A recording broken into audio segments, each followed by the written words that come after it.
여러분, 나의 10가지 감사 잘 쓰고 계십니까? 잘 써집니까? 쓰고는 계십니까? 예. 여러분, 몰아서 숙제하듯이 그렇게 토요일 밤에 막 12시 넘어서 이렇게 하지 마시고, 여러분, 지금부터 하나하나 함께 써가시면 좋겠습니다. 하루에 하나 정도씩. 이제 일주일 남았으니까요. 하루에 하나 또는 두 개씩 이렇게 써 가시면 이 한 주간이 굉장히 감사로 채워질 거예요. 여러분, 감사하는 자에게 하나님의 은혜가 있습니다. 감사하는 자에게 평안이 있습니다. 감사하는 자에게 살아남이 있어요. 그래서 여러분 잘 해보시면 좋을 것 같은데, 사랑하는 여러분, 신앙이 뭐라고 생각하십니까? 신앙이란 여러 가지로 설명할 수 있고 또 여러 가지로 정의할 수도 있습니다. 신앙이란 주제로 설교할 수도 있습니다. 그러나 저는 신앙이라는 것은 결국 감사다 이렇게 생각합니다. 신앙은 무엇인가? 감사입니다. 감사를 빼고 신앙할 수 없습니다. 감사를 빼고 예배 드릴 수 없고요. 감사가 빠진 예배는 온전한 예배가 아닙니다. 감사가 없는 예배는 진짜 예배가 아닌 것이지요. 감사가 없다는 것은 사실상 하나님의 임재가 없다는 것과 마찬가지입니다. 감사가 없는 삶 메말라 있지요. 감사가 없는 예배 그냥 하나님 없이 자기 혼자 종교 활동하는 것입니다. 서로 간에 감사가 없다면 공동체 가운데 얼마나 그 관계가 메말라 있겠습니까? 퍽퍽하겠습니까? 여러분, 감사는 예배이자, 감사는 우리의 삶이자, 감사는 우리의 평안이자, 감사는 우리의 공동체를 새롭게 하는 은혜인 줄로 믿습니다.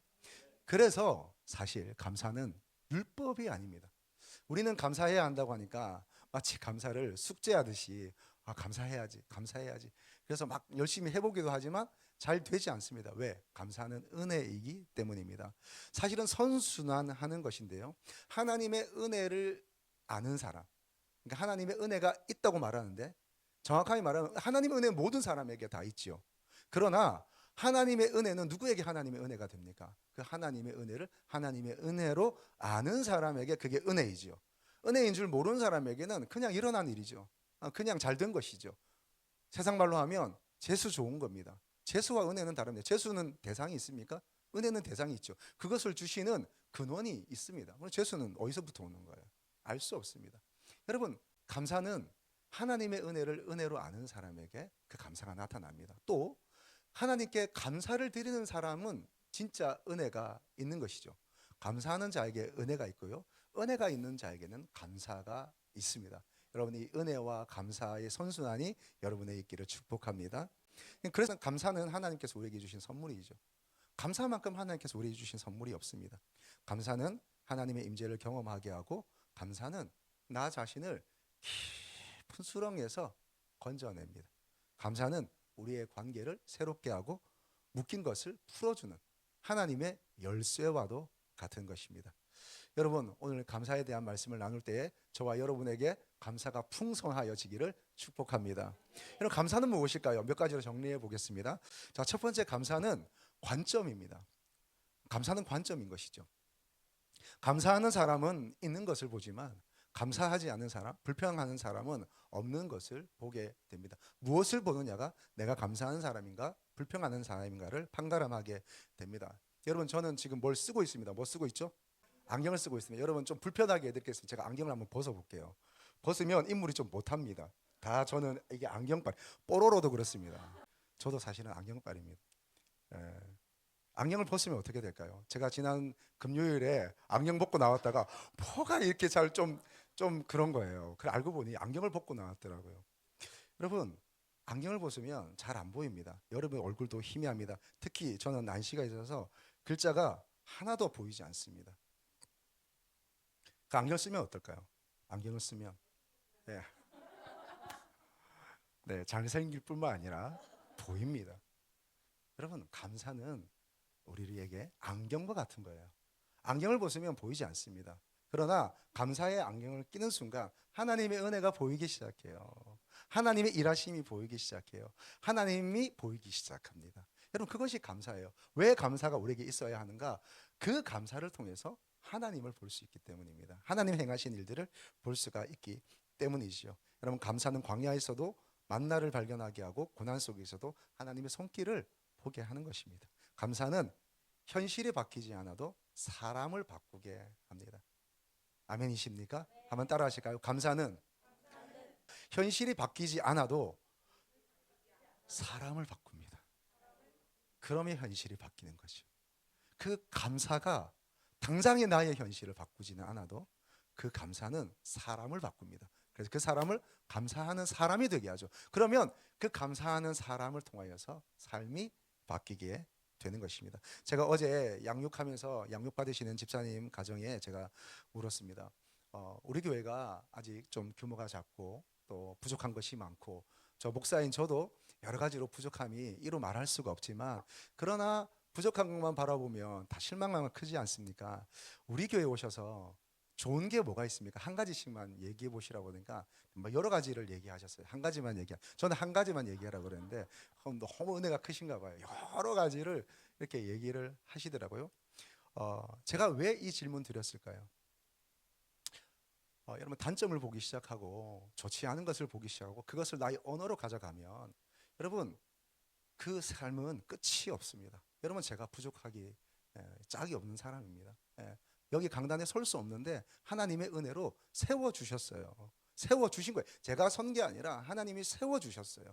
세워주셨기 때문에 이 역할을 감당하는 것인데 여러분 그런데 목회자의 부족함이 있지요. 저도 뭐 잘 챙길 수 없는 부분들이 많습니다. 저도 성격이 있고 저도 어색한 것들이 있거든요. 그런데 이게 안 돼. 저렇게 안 해. 목사님이 이렇게 하셔. 뭐 또 교회가 뭐 이래 저래. 찬양팀이 참 연습 안 했나? 이러면서 대하기 시작하고 저분은 왜 저래? 옷을 왜 저렇게 입었어? 목사님 왜 양복을 안 입으셔? 뭐 이런 거 보기 시작하면 여러분 삶 자체가 어려워집니다. 삶 자체가 다 실망이죠. 삶 자체가 불평입니다. 불평과 원망과 시비가 없어지기를 축복합니다. 그러면 어떻게 돼요? 좋은 것만 보는 거예요. 좋은 것만, 잘하는 것만, 좋다, 은혜된다. 여러분 그래서 그것을 여러분의 언어로 가져가시기를 축복합니다. 칭찬하고 감사하고 좋게 여기기를 바랍니다. 시각장애를 가졌던 헬렌 켈러는 이런 얘기를 했어요. 내가 세상을 볼 수도 들을 수도 없습니다. 하지만 나는 내가 가진 것에 감사합니다. 내가 잃은 것에 슬퍼하지 않습니다. 라고 얘기했습니다. 그는 볼 수도 없고 들을 수도 없지만 자기는 가진 것에 감사합니다. 근데 꽃향기를 맡을 수 있잖아요. 꽃을 만질 수 있잖아요. 그렇죠? 예쁜 옷을 입을 수가 있잖아요. 그렇죠? 건강을 주셨잖아요. 그렇죠? 얼마나 찾아보면 감사할 게 많겠습니까? 근데 우리는 자꾸 없는 걸 봐요. 없는 거 보고 결핍된 것을 보면서 거기에 한없이 집착하고 집중하게 하는 거예요. 여러분 사단이 원하는 거예요. 어둠의 영이 악한 영이 계속해서 없는 것에 우리를 보고 착안하게 하여서 우리의 인생을 계속 불편하고 어둡게 만들어가는 거예요. 여러분 이 사단의 괴락에서 떠나시기를 축복합니다. 자유하세요. 여러분 감사하세요. 있는 것에 감사하고 좋은 것을 선포하고 여러분 그것이 여러분의 언어가 되기를 바랍니다. 그렇습니다. 여러분 세상을 어떻게 보세요? 교회를 어떻게 보세요? 여러분의 가정을 어떻게 보세요? 여러분의 배우자를 어떻게 보시며 자녀를 어떻게 보세요? 부족함 투성이겠지요. 그러나 그것만 보면 우리의 삶은 우울해집니다. 좋은 것을 보고 좋은 것을 말해주고 잘한다고 말해주십시오. 여러분 감사는 환경의 결과가 아니라 믿음의 선포라는 사실 기억하시기 바랍니다. 다시 한번 따라하실까요? 감사는 환경의 결과가 아니라 믿음의 고백이다. 그렇습니다. 여러분 감사의 관심이 있기를 축복합니다. 두 번째 감사는 인정입니다. 감사는 인정입니다. 감사는 인정하는 거예요. 하나님의 행하신 일들 그리고 하나님께서 하신 일들을 인정하는 겁니다. 감사는 하나님을 인정하고 하나님이 내 삶에 선하게 개입하신 것을 고백하는 것입니다. 여러분 감사는 단순히 고맙다고 말하는 어떤 예의의 차원이 아닙니다. 감사는 무엇입니까? 감사는 하나님 제가 제 힘으로 한 것 아닙니다. 제 힘으로 살아온 것 아닙니다. 이 일이 이렇게 되는 것은 제가 잘나서 된 것이 아니라 하나님의 은혜입니다 라고 말하는 것입니다. 그게 감사인 것이죠. 그래서 하나님을 인정하는 거예요. 하나님의 일하심을 인정하는 거예요. 하나님이 그 사람을 보내셨음에 감사하는 거예요. 하나님이 오늘 나에게 이렇게 공급하신 것에 감사하는 겁니다. 하나님이 주신 공동체를 감사하는 겁니다. 하나님이 오늘 나로 하여금 이렇게 건강함 가운데 살아가게 하신 것 다 하나님이 하신 겁니다 라고 선포하는 겁니다. 여러분 감사는 첫째, 하나님의 주권을 인정하는 것입니다. 내 삶에 하나님이 다스리시고 내 삶이 하나님의 다스림 속에 있다는 하나님의 주권을 인정하는 겁니다. 또 뭘까요? 감사는 인정하되 하나님의 은혜를 인정하는 겁니다. 나의 힘이 아니라 하나님의 공급하심으로 사는 것을 인정하는 것이죠. 여러분, 또 감사는 인정인데 뭘 인정할까요? 하나님의 인도하심을 인정하는 겁니다. 하나님의 주권을 인정하십시오. 그리고 하나님의 은혜를 인정하십시오. 그리고 하나님이 인도하신다는 것을 인정하십시오. 인식하고 인정할 수 있기를 바랍니다. 그럼 그것이 감사인 것이죠. 여러분, 내 삶에 내 힘으로 사는 게 아니라 하나님의 힘으로, 하나님의 은혜로 내가 살아왔음을, 그리고 내 삶에 여러 가지 우여곡절이 있고 희노애락이 있겠지만 그러나 그 삶 속에 하나님이 나를 선하게 인도하셨고 인도하고 계심을 인정할 때 우리는 감사할 수 있습니다. 우리는 왜 감사가 안 돼요? 인정하지 않기 때문인 것이죠. 하나님께서 나를 오늘 선하게 인도하고 계신다는 사실입니다. 고린도전서 15장 10절의 말씀입니다. 같이 읽겠습니다. 그러나 나의 나 된 것은 하나님의 은혜로 된 것이니 내게 주신 그의 은혜가 헛되지 아니하여 내가 모든 사도보다 더 많이 수고하였으나 내가 아니요 오직 나와 함께 하신 하나님의 은혜로다. 아멘. 아멘. 모든 것이 하나님의 은혜입니다. 그리고 또 한 가지, 감사는 무엇인가? 감사는 표현입니다. 감사는 생각이 아니에요. 감사는 사상이 아닙니다. 감사는 감정이 아닙니다. 물론 감사의 감정이 있으면 너무 좋겠죠. 너무 고맙다 하는 감사의 감정이 있을 수 있겠습니다. 그러나 감사는 감정이 아닙니다. 예, 여러분, 감사는 어떤 학습이 아닌 거예요. 감사는 어디서 배우는 게 아닙니다. 감사는 무엇입니까? 표현하는 겁니다. 언제 감사가 이루어질까요? 여러분 마음속에 있다는 그 감사, 여러분 생각 속에 있다는 그 감사, 저와 여러분의 그 믿음 안에 있다고 하는 그 감사, 언제 그 감사가 진짜 감사가 될까요? 표현되기 전까지는 감사가 아니랍니다. 표현되기 전까지는 그 감사가 아니에요. 감사는 언제 감사가 됩니까? 표현할 때 감사가 되는 겁니다. 말로 표현하고 예배로 표현하고 하나님께 드림으로 표현하고 그래서 내 자신을 헌신함으로 표현할 때 감사가 되는 것이죠. 여러분, 표현하지 않는 사랑은 의심을 받게 되어 있습니다. 어떤 형태로든지 내가 가족을 사랑한다면, 우리 교회를 사랑한다면 그것은 표현되게 되어 있습니다. 감사도 마찬가지입니다. 감사도 내 안에 진짜 감사가 있다면 그 감사는 어떻게든지 표출되게 되어 있습니다. 낭중지출, 주머니 속에 있는 송곳은 튀어나오기 마련이지요. 내 안에 있는 송곳과 같은 감사는 튀어나올 수밖에 없습니다. 어쩌면 이렇게 말할 수 있어요. 표현되지 않는 감사는 진짜 감사가 아닌 거예요. 나타나지 않는 감사, 그것은 가짜 감사이고 그것은 캐치프레이즈이고 그건 현수막이죠. 그게 무슨 감사입니까, 여러분? 여러분, 시편 100편 4절의 말씀 같이 보겠습니다. 감사함으로 그 문에 들어가며 찬송함으로 그 궁정에 들어가서 그에게 감사하며 그 이름을 송축할지어다. 아멘. 아멘. 여러분, 감사는 표현입니다. 여러분, 어떻게 감사를 표현하시겠습니까? 하나님께 어떻게 감사를 표현하시겠습니까? 여러분, 이 예배도 사실은 감사입니다. 여러분, 사실 감사 안에 모든 것이 들어있어요.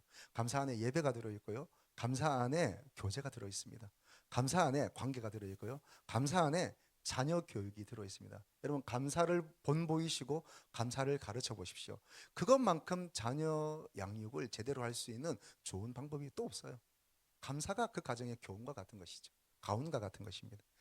여러분, 감사는 단순히 감정이 아니라 감사는 우리의 예배의 행위이고 다 표현입니다. 여러분, 감사를 표현할 수 있기를 축복합니다. 어떤 형태로든지 감사를 표현해 하나님께도 표현하시고 가정에서도 표현하시고 공동체에서도 표현하시고 어떻게든 표현하시길 바랍니다. 여러분, 예배 드리고 또 어떻게 표현하세요? 또 설교 듣고 나서 좀 표현하십니까? 표현하는 겁니다. 감사 표현, 서로를 향한 표현. 네 번째는 감사는 살아남입니다. 살아남. 감사는 그냥 사상이나 생각이나 단순히 또 표현으로 그치는 게 아니라 감사는 우리를 살아나게 하는 것이 살아나게.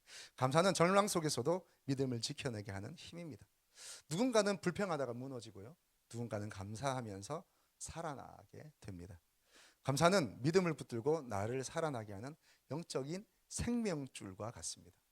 우린 살기를 원하죠. 다 잘 살기를 원합니다. 기쁨 가운데 살기를 원하고 즐거움 가운데 평안함 가운데 다 잘 되어 가기를 바랍니다.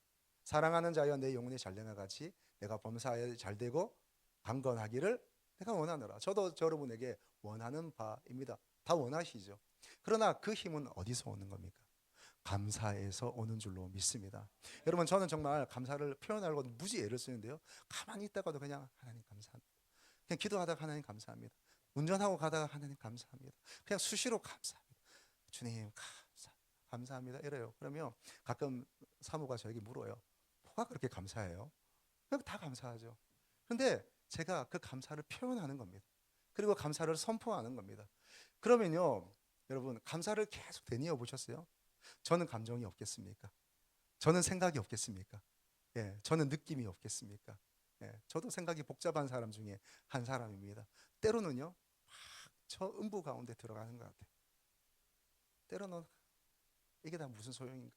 이런 그 어둠의 영이 주는 생각이 나를 막 누를 때가 있습니다. 나는 목회에 적합하지 않은 사람인가? 나는 목회를 하면 안 되는 사람인가? 이런 생각을 사단이 계속해서 주입해요. 그런데 놀라운 것은요. 그런데 그 상황 속에서 다른 것 하지 않고 그냥 선포하는 거예요. 하나님 감사합니다. 예수님 감사합니다. 성령님 감사합니다. 근데 놀라운 경험은 뭔지 아세요? 근데 방금 전까지만 해도 그렇게 눌렀던 내 어두운 생각들이요, 하나님 감사합니다 한마디에 사라져 버려요. 없어져 버려요. 여러분, 이것이 승리의 도구인 줄로 믿습니다. 승리하시기를 축복합니다. 어떻게 승리해요? 감사를 선포하세요. 감사를. 하나님 감사합니다 라고 선포하는 순간 우리는 이기게 되는 거죠. 하나님의 생명줄이 위에서 내려오는 거예요. 하나님의 그 생명의 빗줄기가 그 감사라는 단어 한마디 때문에, 하나님 감사합니다라고 표현한 그 고백 한마디에 나에게 빛이 비추어지는 거예요. 여러분, 이게 신비죠, 신비. 저는 설명할 방법이 없습니다. 어떻게 그렇게 되지? 여러분, 수학 공식으로 설명이 되겠습니까? 아니면 기계공학으로 설명이 되겠습니까? 아니면 인문과학으로 설명이 되겠습니까? 설명이 안 돼요. 그냥 그 어둠의 영이 막 눌러서 진짜 그냥 다 내려놓고 싶은 상황 속에서도 하나님 감사합니다. 웃으면서 한 것도 아니에요. 그냥 인사 팍 쓰고 하나님 감사합니다 한마디 했는데 어둠이 내 마음에서 싹 사라지는 거예요. 여러분, 감사가 여러분의 언어가 되길 축복합니다. 감사가 날마다 여러분을 통해서 선포되고 표현되고 그럴 때 우리가 살게 되는 것이죠. 그럼 한번 하실까요? 하나님 감사합니다. 감사합니다. 예. 여러분, 수시로 감사하세요. 여러분, 범사에 감사하라.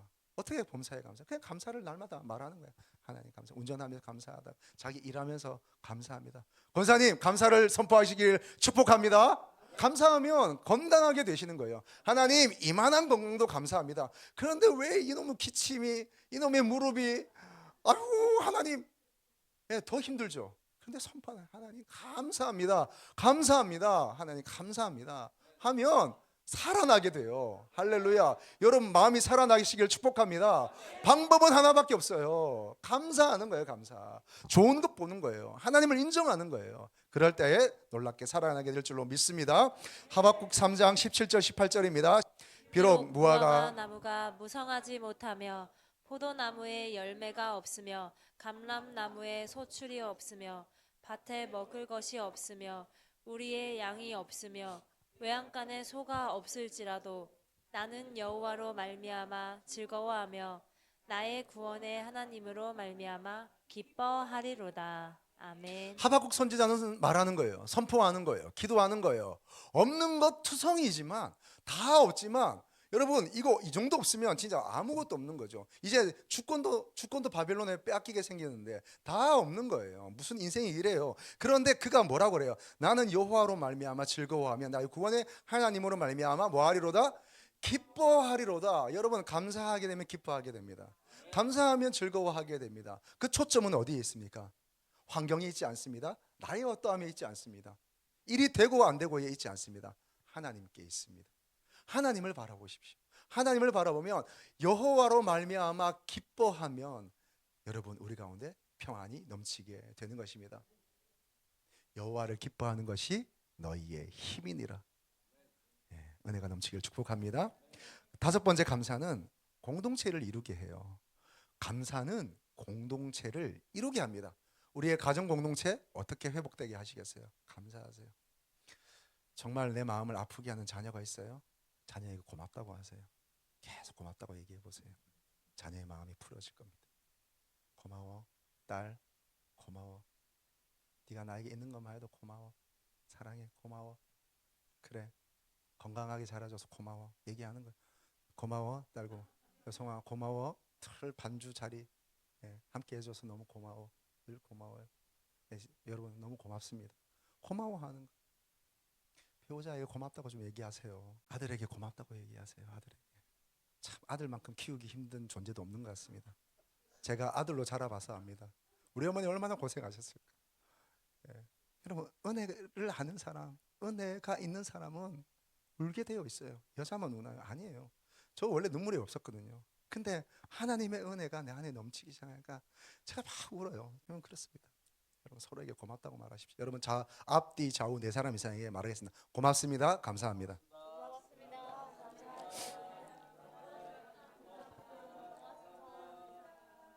여러분 감사는 마음의 문을 여는 열쇠입니다. 고맙습니다. 감사하고 말할 때에 닫혀진 문들이 열려 있는 거죠. 세워졌던 장벽이 무너지게 되는 겁니다. 어두웠던 마음이 밝은 빛으로 변하게 되는 거죠. 감사야말로 우리의 공동체를 평강의 공동체로 만드는 줄로 믿습니다. 감사가 넘치는 감사가. 여러분 감사는 상대에 대한 표현이자 상대에 대한 존중이고 상대를 인정하는 겁니다. 사랑하는 여러분 감사합니다. 감사가 사라지면 마음이 멀어지고요. 감사가 회복되면 사랑이 회복되게 되어 있습니다. 감사가 넘치시기를 축복합니다. 제가 지난주에 셀 세미나에 다녀왔습니다. 여러 가지로 셀에 대해서 다시 한번 제가 정리하고 배우게 되는 시간이었을 뿐만 아니라 여러분 원래 목사님들이 참여하는 세미나나 컨퍼런스도요 웬만하게 은혜 받기는 쉽지 않습니다. 좋은 것을 배울 수는 있어요. 세미나 같은 데 가면 많이 배울 수 있거든요. 근데 은혜 받기는 쉽지 않습니다. 어떤 아이디어를 놓고 이렇게 해야겠다, 이렇구나 하고 하기 쉬운데 정말 막 은혜가 넘치기는 쉽지 않은데 이번 셀 세미나는 굉장한 은혜가 있었습니다. 뭐 지금 여기서 다 말씀드릴 수는 없고요. 차차 제가 좀 풀어가도록 그렇게 하겠습니다. 그런데 이제 그 셀 세미나의 마지막 부분에 그 교회가 하고 있는 그 셀들이 있을 거잖아요. 그 셀에 저희가 참관하게 되었어요. 한 두 사람씩 정도 해서 그 셀에 참관하게 되는데 여러분 저도 이전 교회가 셀 교회였습니다. 그래서 셀을 하는 것 얼마나 많이 봤겠습니까? 또 셀이 하는 것들 또 셀을 제가 지도했기 때문에 뭐 셀은 다 알고 있습니다. 그런데 그 셀에 참여했는데 저에게 굉장한 은혜가 있더라고요. 너무 많은 은혜가 있었는데 그 중에 감사에 대해서 이제 여러분들이 돌아가면서 이렇게 감사를 나누는데 어떤 분이 이런 얘기를 해요. 이제 중국에 있다가 오셨는데 중국 주재원으로 계시다가 이렇게 오셨는데 항저우에 있었다는 거예요. 항저우에 있다가 그 남편이 큰 그 컴퓨터 그래픽 회사에 있었는데 직원이 굉장히 많았던 것 같아요. 그리고 그 회사가 어떤 게임 회사와 함께 이제 그 프로젝트를 같이 시작해서 그러니까 외주를 줘서 발주를 받은 거죠. 그래서 300명의 직원이 여기에 다 달라붙어서 이걸 만드는데 어떻게 하다 보니까 회사와 회사 간에 관계가 깨어져서 이 프로젝트가 다른 회사로 간 거예요. 6개월 동안 300명 모두가 특별히 이것을 관장하던 자기로서는 자기가 하던 일이 사라져 버렸잖아요. 그런 바람에 이 회사도 사라지게 된 거예요. 근데 문제는 이것이 그분에게 굉장히 스트레스가 되었던지 전혀 그렇지 않던 남편이 계속해서 집에서 화를 낸다는 거예요. 계속 뭐만 하면 화를 내고 뭐만 하면 짜증을 내고 계속 화를 내고 계속 아내에게 지시하고. 이번 시댁에 가는데 여러분 이런 남자가 담대한 남자가 있더라고요. 시댁에 가는데 당신 이번에 가서 잘해? 오, 담대한 사람이 있습니다. 어떻게 그런 말을 하지? 잘하라고. 그러면 보통 안에 이렇게 얘기하죠. 당신이나 잘해. 이렇게 얘기할 텐데 뭐 하여튼 뭐 뿐만 아니라 뭐만 하면 다 짜증을 내고 화를 내고 계속 애들한테도 화를 내고 그것이 몇 개월 동안 가더래요. 그래서 자기도 막 같이 싸워도 보고 달래도 보고 울어도 보고 다 했는데 소용이 없더래요. 근데 그러다가 어느 날 문득 자기가 남편이 불쌍하게 여기지더래요. 그렇게 자기가 기획했고 준비했던 프로젝트 한 번에 날리고 그리고 회사에서도 나와서 번 것까지 왔다 갔다 하면서 주말 주부가 아니라 월말 주부가 되어서 이렇게 사는 가운데 늘 짜증과 스트레스 가운데 있는 그 남편이 너무 딱해 보이는 거예요. 그리고 이 남편이 굉장히 인정 욕구가 강한 사람이랍니다. 그래서 내가 남편한테 감사하다고 말을 해야겠다라고 생각을 한 거예요. 그래서 어느 날 맛있는 밥을 차려놓고 얘기했대요. 여보, 감사해. 그러니까 굉장히 당황스러워하죠. 왜 그러냐? 무슨 일이 있냐? 내가 뭐 또 잘못했냐? 뭐 그러면서 얘기하는데 그냥 고맙다고. 당신이 그동안 얼마나 수고했냐고. 우리가 이렇게 이런 환경 속에서 살 수 있는 것도 당신이 이렇게 수고했기 때문이라고 그렇게 감사하고 표현했대요. 근데 갑자기 그분의 눈빛과 얼굴이 누그러지면서 그래? 그러면서 이런 얘기를 하더래요. 자기가 성경을 읽어야겠다고. 무슨 성경이에요? 그러니까 당신이 그렇게 얘기하니까 내가 사실은 하나님과 약속한 게 있는데 하나님 앞에서 내가 매일 하루에 한 장씩 성경 읽기로 했는데 일이 그렇게 되면서 자기가 잊어버렸다는 것이죠. 근데 당신이 지금 나한테 감사하다고 얘기하는데 왜 그게 생각나지? 매일 한 장씩 읽기로 했대요. 그래서 지금까지 몇 년이 지난 시간까지 매일 하루에 한 장씩 남편이 성경을 읽고 있다는 거예요. 그럼 감사는 힘입니다. 감사는 능력입니다. 감사는 우리의 삶을 바꾸고 감사는 사람을 바꾸고 감사는 우리를 새롭게 하는 것입니다. 여러분, 제가 여러 번 말씀드렸는데 제가 신대원 졸업할 때에 진로를 놓고 나는 풀타임 사역자로 나갈 것인가 아니면 공부를 더 할 것인가 그렇게 고민하며 갈등하고 있는데 하나님께 기도하는데 하나님이 얘기하시는 거예요. 아들아, 네가 이때까지 은혜로 살아왔지 않느냐? 아니 하나님, 공부를 더 해야 되냐고요? 아니면은 전임 사역을 나가야 되냐고요? 아들아, 네가 지금까지 은혜로 살아왔지 않느냐? 아니 하나님, 아멘. 은혜로 살아왔습니다. 그거 말고요. 저는 답을 원합니다. 제가 전임 사역을 나가야 되냐고요? 아니면 제가 공부를 더 해야 되냐고요? 그랬더니 하나님 이렇게 얘기해요. 아들아, 네가 지금까지 은혜로 살아왔고 지금도 은혜로 살고 있고 앞으로도 은혜로 살 것이다 하고 얘기를 하는 거예요. 여러분, 은혜로 살아오지 않으셨어요? 지금 은혜로 살고 있지 않으세요? 앞으로도 은혜로 살 것입니다. 다 은혜로 사는 겁니다. 여러분, 10명의 나병 환자 얘기 하나만 하고 마칠게요. 10명의 나병 환자가 예수님께 나왔습니다. 고쳐주십시오. 그럴 때 예수님께서 너희 몸을 제사장에게 보이라 그렇게 얘기합니다. 치료되었다, 나았다, 뭐 믿음이 너를 치유하였다 이런 말도 안 하죠. 그냥 제사장에게 가서 보이라는 거예요. 보이는 순간 어떻게 안 나았으면 어떡해요? 그런데 제사장에게 보일 때 그것이 나았을 거기 때문에 믿음을 가지고 가라는 거예요. 제사장에게 보이라 라고 했더니 그들이 갔습니다. 그런데 가는 도중에 나은 겁니다. 가는 도중에. 그런데 9명은 거기서 자기의 필요를 따라 움직이기 시작했어요. 가족이 보고 싶었겠죠. 가족으로 갔습니다. 나를 무시하고 나를 조롱하던 사람에게 내가 나았다고 보여주고 싶었겠죠. 그 사람에게로 갔습니다. 어디론가 갔겠죠. 집으로 갔고 어디론가 다 자기가 원하던 곳으로, 자기 원래 있던 곳으로 다 갔습니다. 그런데 사마리아 사람 한 사람만 예수님께 와서 예수님께 감사하다고 엎드려 절했습니다. 그때 예수님이 이런 얘기를 하셔요. 이 사람, 이 이방인 외에 나의 하나님께 영광을 돌리러 온 자가 없느냐라고 말씀을 하세요. 누가복음 17장 18절 19절 말씀 같이 보겠습니다. 이 이방인 외에는 하나님께 영광을 돌리러 온 자가 없느냐 하시고 그에게 이르시되 일어나 가라 내 믿음이 너를 구원하였느니라 하시더라. 아멘. 이 이방인 외에는 하나님께 영광을 돌리러 온 자가 없느냐 하시고 그에게 이르시되 일어나 가라. 무엇이? 내 믿음이 어떻게 했다고요? 너를 구원하였느니라. 여러분, 믿음 또한 여러 가지로 설명할 수 있고 여러 가지로 정의할 수 있습니다. 그러나 감사를 빼고는 믿음을 말할 수 없습니다. 믿음이 있는 사람은 감사하게 되어 있습니다. 감사하는 사람이야말로 믿음 있는 사람인 것이죠. 오늘 예수님은 이 사람을 향해서 무엇이 믿음이라고 얘기합니까? 하나님께 영광을 돌리러 온 이 감사하는 자세, 감사하는 태도, 감사하는 엎드림, 감사하는 그의 마음, 그것을 하나님은 믿음으로 받고 계신 거죠. 너에게 믿음이 있다 정도만 말하지 않고 뭐라고 얘기하세요? 내 믿음이 너를 구원하였느니라. 여러분, 오늘 우리의 감사가 우리의 구원을 온전하게 하는 줄로 믿습니다. 여러분, 구원 받으셨습니까? 하나님의 자녀입니까? 마침내 내가 내 호흡이 끝날 때에 하나님은 나를 예비하신 저 천당에 보내주실 것을 확신하십니까? 그것을 더욱 분명하게 하며 그것을 낙인 찍혀주며 그것을 인정하게 하는 것은 무엇인가? 감사입니다. 같이 기도하겠습니다.